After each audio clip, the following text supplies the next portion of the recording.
Welcome to Bicycle Retail Radio, presented by the National Bicycle Dealers Association. Bicycle Retail Radio brings together retailers, vendors, advocates, and thought leaders for honest discussions about the latest issues facing bicycle retailers. The podcast dives deep into the challenges and triumphs of the bicycle industry, providing an in-depth look at the person behind the profession. Aiming to deliver content that's both relatable and thought-provoking, offering real-world tips and insights to help you find success in the bicycle industry. There's a human side of the business, and the podcast aims to share stories, experiences, and strategies that you can apply in your own shop. Whether you're looking for inspiration, practical advice, or a sense of community, you've come to the right place. The National Bicycle Dealer Association has a rich history of supporting retailers across the nation. Founded in 1946 with a mission to strengthen specialty bicycle retailers through education, through research, through communication, and through advocacy. The National Bicycle Dealer Association is proudly supported by our members and our membership. If you'd like to learn more about the benefits of joining, please visit nbda.com.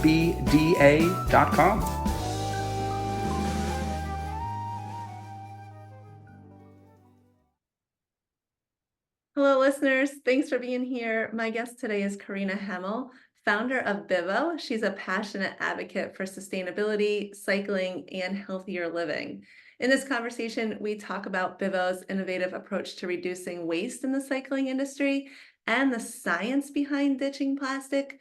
We talk about how Bivo partners with retailers, some tips to grow your bottle sales, and we look to the future of hydration technology.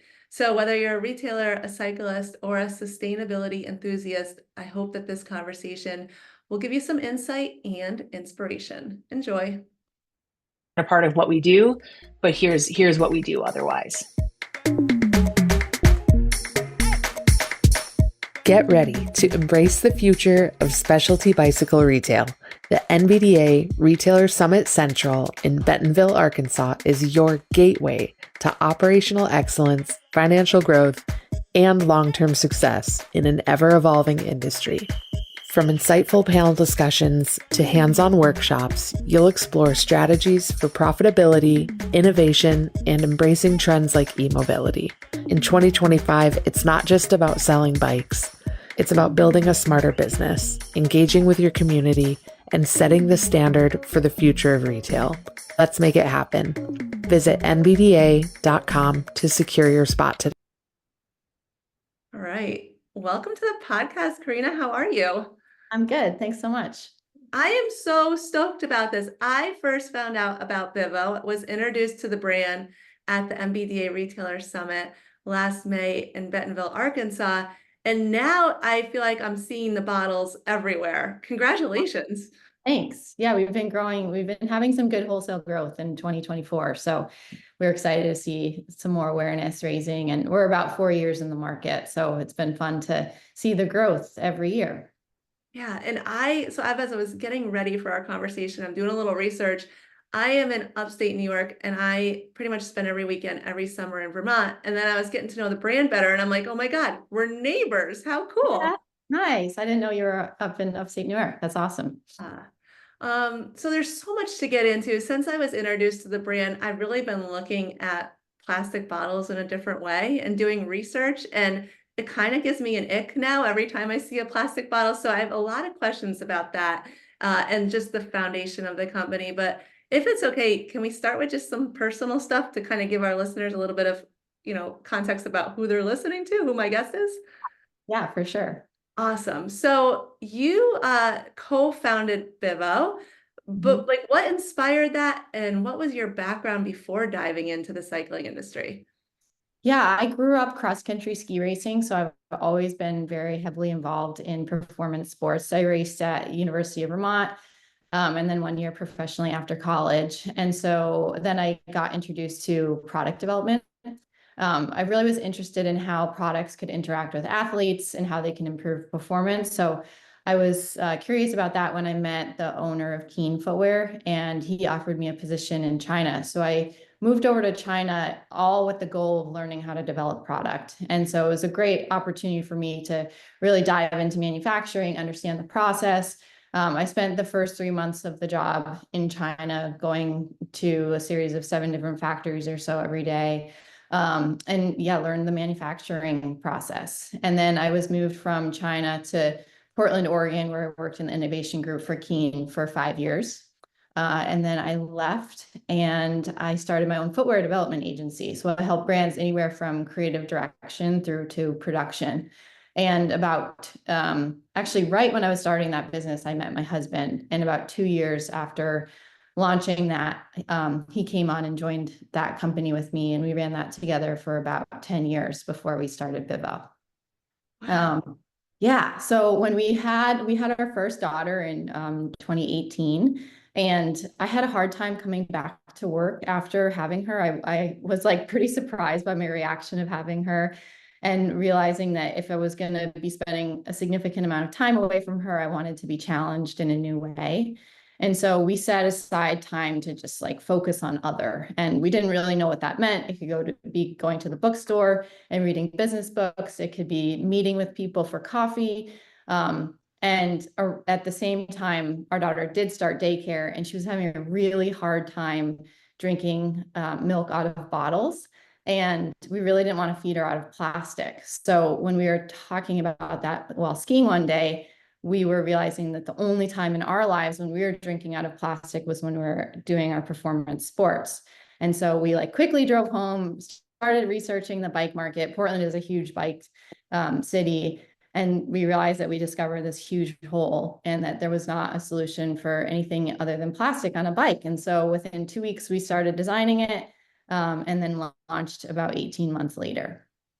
Oh my gosh. I love this story. I love, you're just like, I went to China. Like you're just so, I feel like as an athlete, like myself, like I'm not afraid of anything. I can just tackle anything. I'm competitive. Let's go, let's go, let's go. And I kind of feel like I'm picking up a little bit of that. Like you just had an idea and you just went with it. You're right. It is a huge hole, right? The only time I'm an athlete, the only time I use plastic is when I'm on my bike or, Yeah. yeah. So I love this. And I love that you're a woman in the bicycle industry in a leadership role. I mean, have you noticed that it's kind of a male dominated industry or, how's that been for you? Absolutely. Yeah, I had heard that before I entered the bike market. And I just like, I kind of brushed it off a little bit, like, because I was in the outdoor industry before this, and that's pretty heavily male dominated in many ways too. But it is on another level in the bike industry. And it's not only like within companies, of course, but it's also just like the people who participate. Like even our newsletter, we have a really strong newsletter program through our direct-to-consumer site. And it's still like 25 to 30% women and the rest are men. And it's just like, it's kind of wild to me that even as a female-led business, we're still in that position. And we really try to cater our marketing towards women. And it just like, it's just, there's not as many women participating in the sport for sure. Yeah, I know. And so for our listeners, if you just heard about the newsletter there and you want to sign up, the website's Drink Bivo, so drink and then bivo.com. Go over to their website. It's a great resource. Yeah, as you have kind of navigated the cycling industry, then just for maybe women who are listening, any tips or advice? I don't know. Yeah, I think the biggest thing, so I didn't grow up biking very much. Actually, I ski trained. I did a lot of sports, but biking was always one of those that wasn't necessarily like the preferred method because it took so many hours to get the same amount of effort in.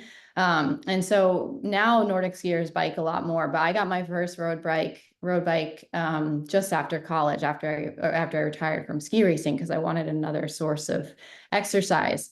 And even me coming from a high level performance sport, I was intimidated by the cycling industry and bikers themselves. Like it just feels like it's like really, it's an exclusive group, I feel like.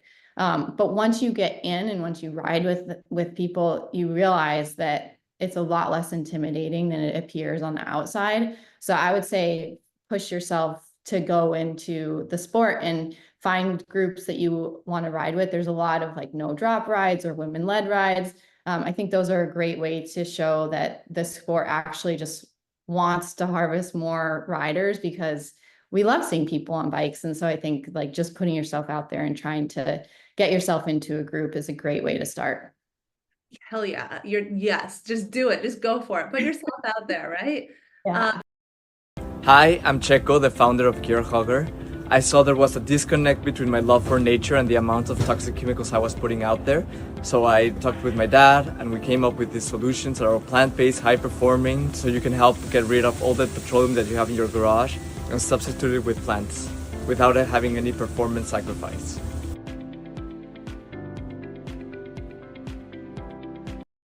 Yeah.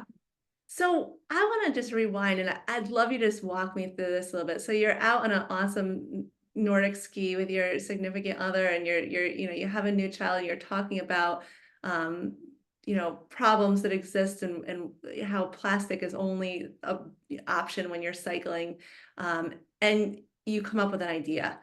And fast forward to today, you have an engineer who used to work at NASA on your team. So how was that like? How'd you get going as a company? Yeah, so that was one of the big benefits of having the footwear development agency prior to Bivo. We knew the whole development process. So right away, we had industrial designers that we could reach out to and talk to about the idea. We had engineers that we were connected with. We had a team of people who had, our experience was finding factories for other brands. So the ability to find a factory for ourselves was not easy, but it was a lot easier than if we didn't have that background.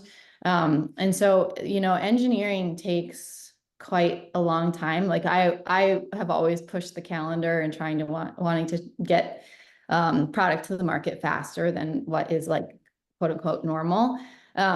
But there was a lot of 3D printing, hot glue guns, rapid prototyping with existing like plastic bottles and pretending that we couldn't squeeze them. So yeah, there was a lot of just like quick, rapid prototyping, and the 3D printing was important too, because molds are very expensive to open. And so we wanted to get that shape right from the beginning. Yeah. Yeah. It is all about the squeeze, right? You think about a metal bottle and you're probably like, how can this work, right? But you guys figured it out. Yeah. I would say there were the first two, like, what are we gonna, the main problems to solve for were weight. We were very concerned about the weight. So we launched with a single wall bottle to start with, because we were able to use a really thin gauge of metal, and it's actually, we do a lot of events, and anytime a customer comes up to us at an event and has heard of us before, they want to, like, the first thing they do is like, oh, I've heard about you, but I've wanted to see you in person. And they pick the bottle up, and literally 85 to 90% of the time, they're like, wow, it's light. So that was like one thing that really was important to us. And then the second was, how do you get the water out in an efficient way? So being performance athletes ourselves, knowing that the drinking mechanism had to be as good as or better than plastic.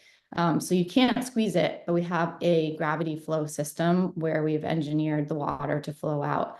It is in the end faster than you can squeeze plastic.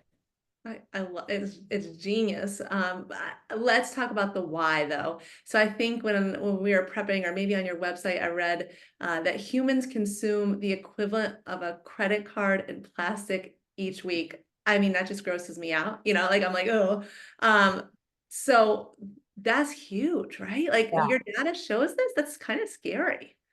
It's really scary. And so my husband and I, we've always felt like plastic can't be good for you. Like it just, you can taste. So if you imagine on a warm day, you're biking and you have water in the bottle and you can taste the plastic. And so if you can taste it, you have to be consuming it in some way.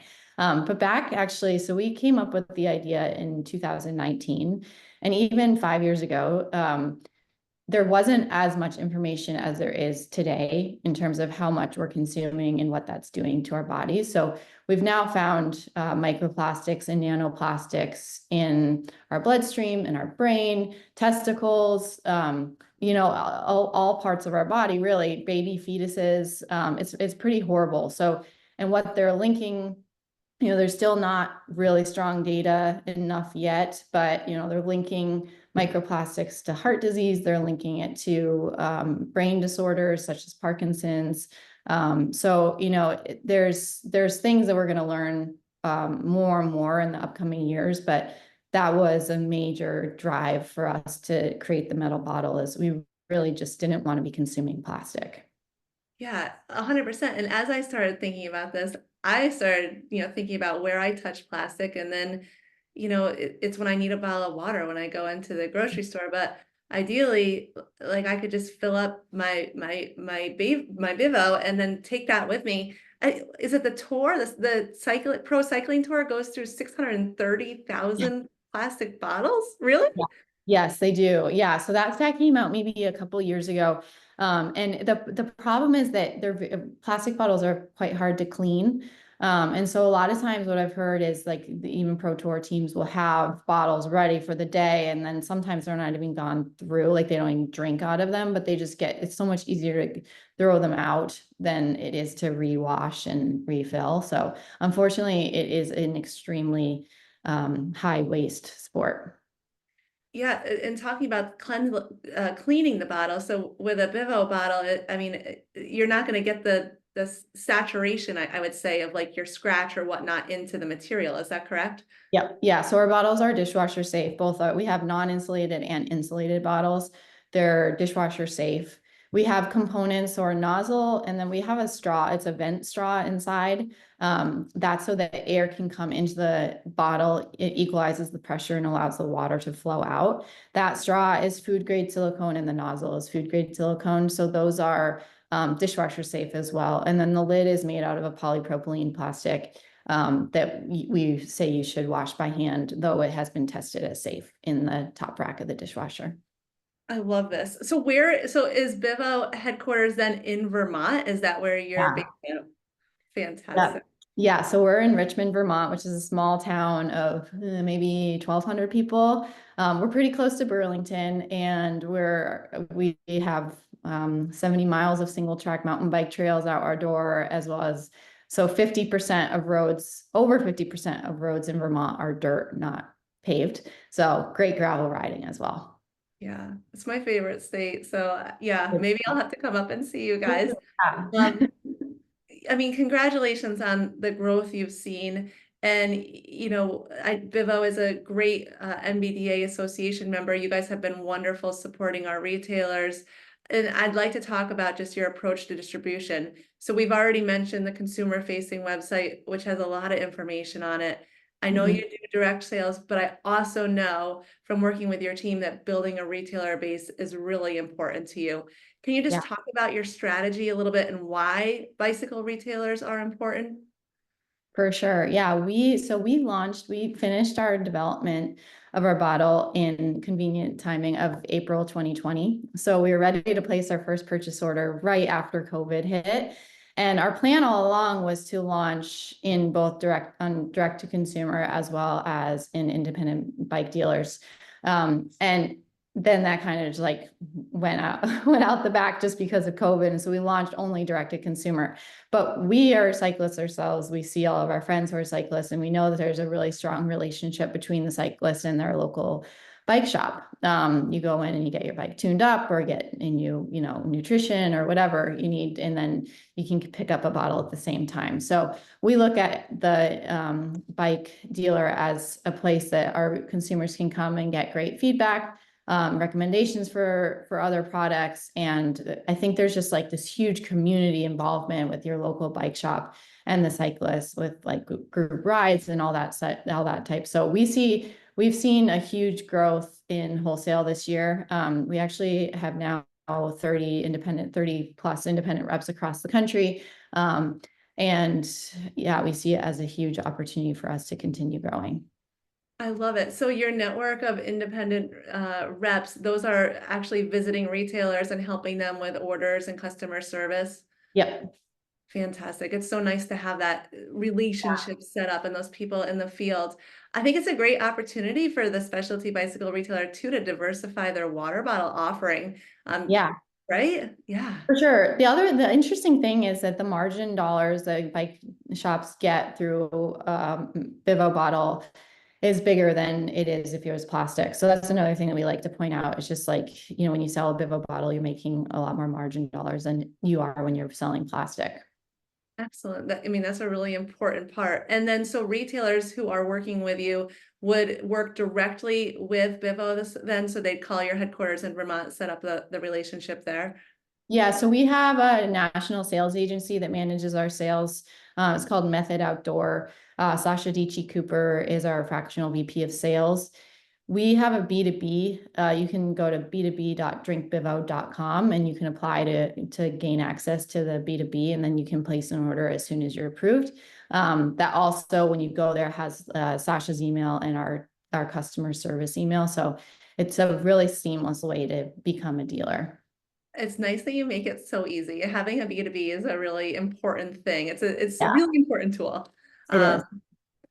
Let's just talk. Do you mind if I mean, you might have some tips for retailers who are listening to grow their bottle sales. I thought since I have you, I might ask you some of the some Yeah, questions or for sure. Yeah. so, as a retailer in the past, when I had my shop, maybe we would sell a branded bottle at the time of sale. Or maybe there'd be, an opportunity when selling a hydration mix to sell a bottle along with that. What advice would you give to retailers looking to grow? And when I just brought up the branded, it reminded me you guys do custom as well. So I guess I got Yeah. to ask you a couple questions there, but yeah. Yeah, we do sell custom, so we can do laser etching in the US. So minimums, I believe, are 48 units. It's a pretty quick turnaround, 2 to 3 weeks typically when you have a good vector file. For selling bottles, I think there's a few selling points that really help when we're talking about our bottles. So one is having them in store and having a mix of colors. We love color at Bivo, and it really stands out on the shelf. So when you have that, it draws people's attention in. So if there's a good depth of water bottles too, it's a helpful thing because it does stand out. We have some great POP that helps with that as well. But we really talk about flow rate, clean taste, and cleanability. And then fourth would be insulation. So especially if you're in southern states or really hot climates.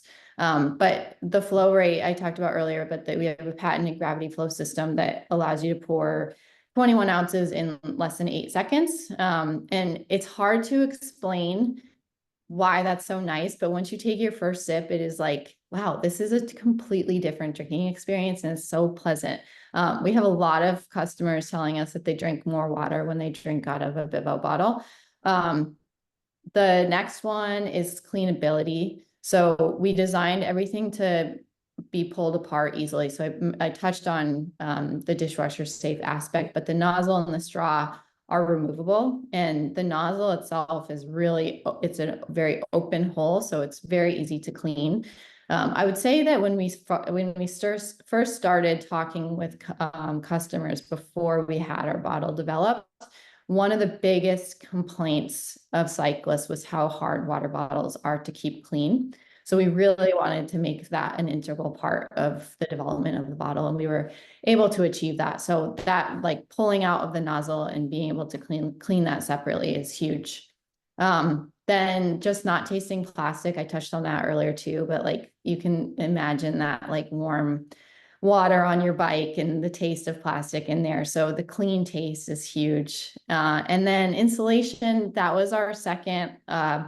We launched with 2 non-insulated bottles and then came out with 2 insulated. And the insulation is legitimately like very insulated. So you can keep ice in there for 12 plus hours. We have so many stories of riders who have like their regimen of putting their plastic insulated bottle in the freezer full, like a third of the way full, and then they put the water in on top, and by the end of the ride they have like somewhat cold water. We actually have customers writing into us that they've had to remove ice from their bottle so they get enough water, so because it just doesn't melt. So that's a piece that is hugely helpful too.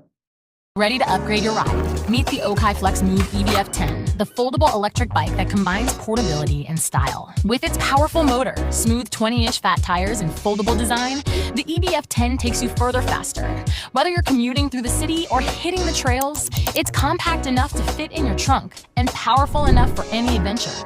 Lighten the load and enhance your life with the Okai Flex Move EBF10. Now available in Onyx Black and Cactus Green. Find yours today at okai.co.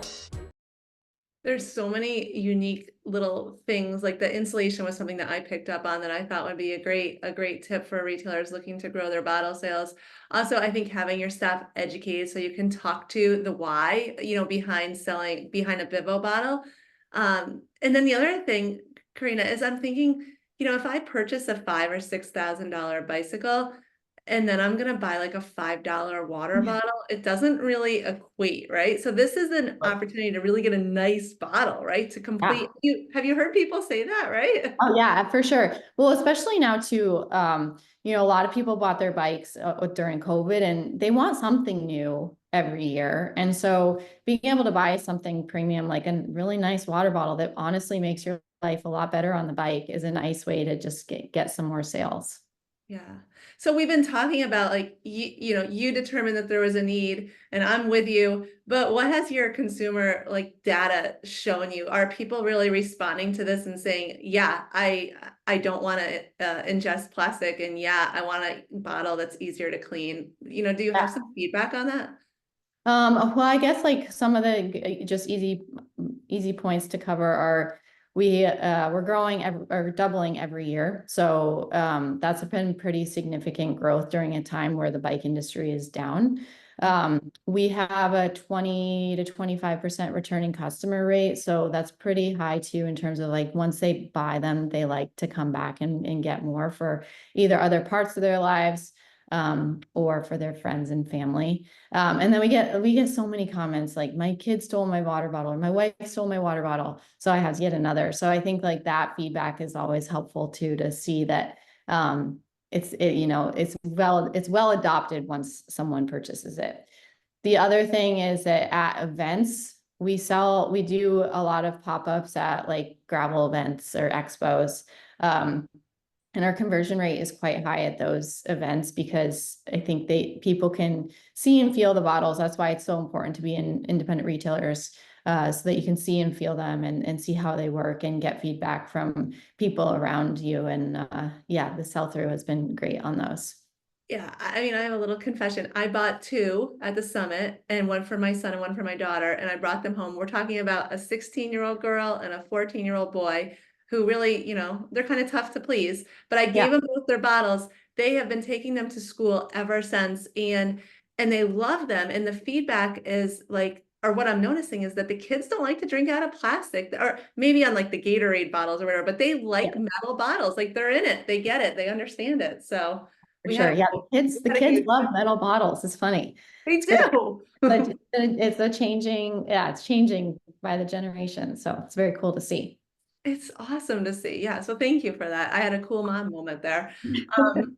Are there any retailers that you're working with that you have just been super impressed? Like you've seen their sales just when they brought in the brand, they established a relationship with you, and it's like, wow, we've seen great growth. Can you speak to maybe anything that they're doing or thoughts that led to that growth? Yeah, I would say just a shout out to our local shop, Ski Rack in Burlington, Vermont. So they do ski, bike, outdoor, run. They're a pretty wide breadth of sports, but they first had us in their bike department only, which is like on the lower floor. They have a beautiful display. They've done a great job of like lining it up by color and by model size. And when you walk in, you notice it. It's just that it's a beautiful display.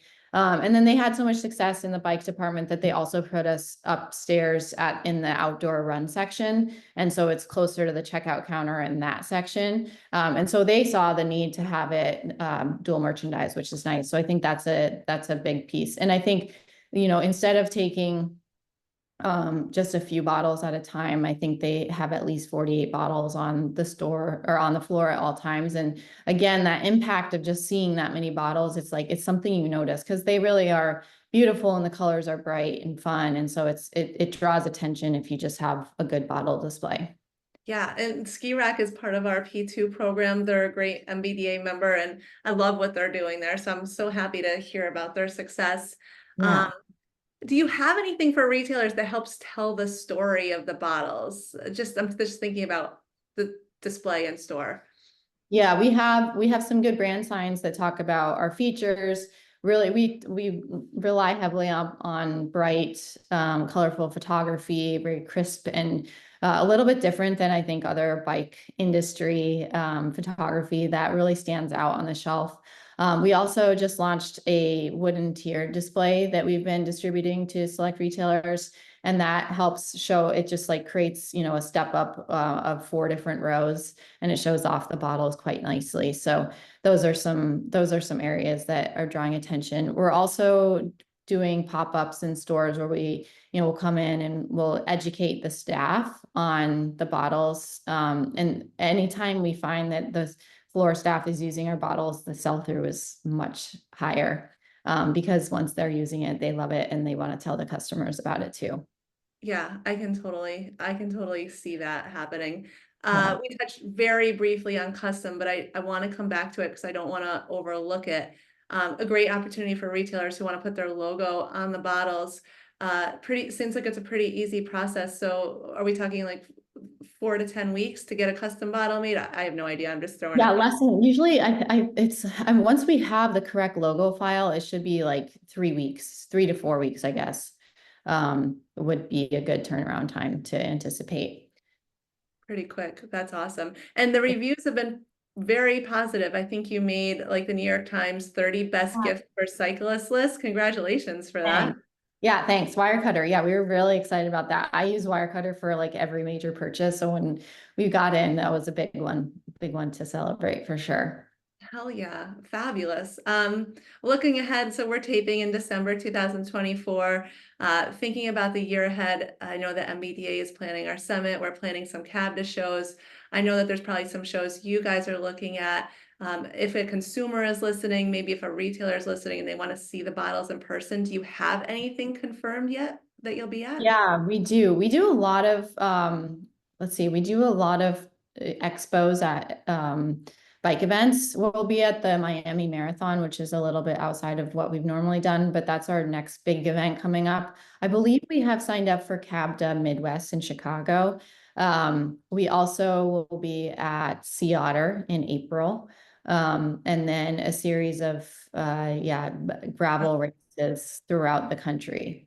We put a heavy emphasis on hitting the road and talking to people in person, more of a grassroots marketing campaign than buying ads on Instagram, for example, because we find that when we talk directly with our customers, the word spreads really well.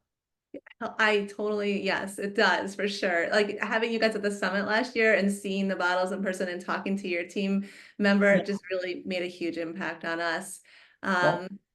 The brand in the future, I know you've already expanded into insulated, you're doing custom, anything that you can share, that's coming down the pipeline perhaps.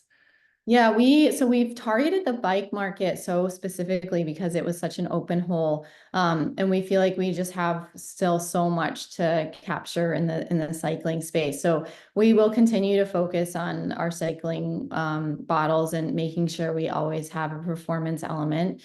We have a couple new lids coming out in 2025, hopefully, that we're working on. And more like commuter focused type things. But yeah, still a lot of focus on the cyclist. We will be layering in some run and outdoor, but we still see that there's a ton of opportunity remaining in the bike market. I love that. And so listeners, if you go to drinkbivo.com, there is a dealer locator where you can see all of the retail locations across the US and into Canada and all around the world as well. I see you're even, Australia, Belgium, Germany. Congratulations. It looks like you've really got a fantastic dealer base here. Yeah, I know. So we just launched that map and I was like, whoa, we're in a lot of stores. And it's fun to see us international too. We'll be focusing more on some international growth in 2025. But so far we've mostly been pretty laser focused on US and Canada. And then we've had some great random connections internationally, but we've been seeing, some reviews pop up in Europe. And we think there's a lot of opportunity there, but our team is small. We're just about 4 years in the market and we haven't done a crazy amount of fundraising. So we try to be quite strategic about where we're focused, and the US is still our main one for now. So for our retailers, because I imagine, Carina, you are still accepting more retailers. You'd love to establish more relationships. We'll link to the B2B in the show notes to make it really easy for you to just hit that link and head on over. Yeah, anything like a sustainability coming down the pipeline, long-term vision is just to probably continue to grow, right? And work with retailers and get the brand out. Yeah. I mean, from a sustainability standpoint, we're always looking for new materials and product opportunities. So we continue to have our fingers on the pulse of that. We love exploring and finding new methods of manufacturing. So that's something we're always looking at. But our bottles are stainless steel, so they can be thrown in the recycling bin if they ever need to be recycled. But honestly, they last for a very long time. We have some of our original bottle. We were just flying. My family took a vacation to Puerto Rico in November. And we were in the airport and we saw like one of the original Bivo bottles from 2020. And it was still in such good shape. And the woman was like, I use it every day. I love it. And so that's one of the things, like these last forever. And that makes us happy too, because we really do think there's too much waste in the cycling industry. And hopefully we're making some change there. I love it. Well, I really appreciate the work you and your team are doing. Looking forward to seeing the team this year at some of the CABDA shows. And I do appreciate you coming on the podcast. We really want more retailers, more people in the industry to know about Bivo. The work you're doing is inspiring. I think it's gross that we're consuming so much plastic, so I'm all in. And for our listeners, do check on the show notes. Go over to that website. Go ahead and apply to be a retailer. Carina, thank you so much. Thank you. Thank you for tuning into Bicycle Retail Radio, presented by the National Bicycle Dealers Association. We hope you enjoyed today's episode, and if you did, please like, subscribe, or leave us a review. Sharing this podcast with your friends helps us reach more listeners and continue to bring you the best content. Remember, we host 2 shows per week with ever-changing guests and fresh content to keep you both informed and inspired. The National Bicycle Dealer Association is committed to providing valuable events, webinars, and opportunities for industry education and connection. Stay up to date by visiting nbda.com to see our event calendar. Special thanks to Francis Abbott for the promotional graphics for today's episode. If you're interested in advertising on Bicycle Retail Radio or have a guest suggestion, visit nbda.com to learn more. Thanks again for listening, and we'll see you next time on Bicycle Retail Radio.